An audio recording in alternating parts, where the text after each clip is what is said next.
আসসালামু আলাইকুম এভরিওয়ান। আজকে আমি বানাবো প্যান্টি প্লেট চাউমিন। তার জন্য আমি চাউমিনটাকে প্রথমে সেদ্ধ করে নিয়েছি, তার মধ্যে আলু এবং সিম দিয়েছিলাম। দেন আমি চিংড়ি মাছ এবং ডিম ফ্রাই করে নিয়েছি। দেন আমি একটা জায়গায় রেখে তার মধ্যে প্যানের মধ্যে আমি পেঁয়াজ দিয়ে দিয়েছি এবং পেঁয়াজটা লাল হওয়ার পরে তার মধ্যে টমেটো দিয়ে দিয়েছি এবং একটু লবণ দিয়েছিলাম টমেটোটা সেদ্ধ হওয়ার জন্যে।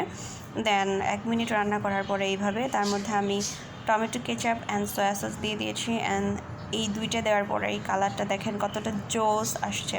অ্যান্ড আলহামদুলিল্লাহ ইট was looking tube good.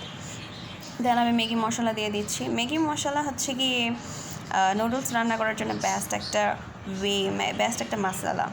So then আমি হচ্ছে গিয়ে চিংড়ি মাছটা এবং ডিমের ফ্রাইটা দিয়ে দিয়েছি এবং ভালোভাবে কুক করে নিয়েছি 1-2 মিনিটের মতো। দেন আমি চাউমিনটা ঢেলে দিব এবং ভালো করে মিক্স করে নিব আগের থেকে মশলার সাথে। সো দেন আমি আবার একটু নেড়ে নিব। আসলে এটাকে আমি রেকমেন্ড করব হাইলি 4 থেকে 5 মিনিট রান্না করার জন্য অ্যান্ড ভালোভাবে নাড়া দেওয়ার জন্য, যেন পুরোটা মশলা চাউমিনের গায়ে লাগে। And it was too good. এটা অনেক টেস্টি লাগবে খেতে। সো দেন আমি ভালোভাবে নেড়ে এটাকে পরিবেশন করার পালা এখন হয়ে গেছে আমার চাউমিন।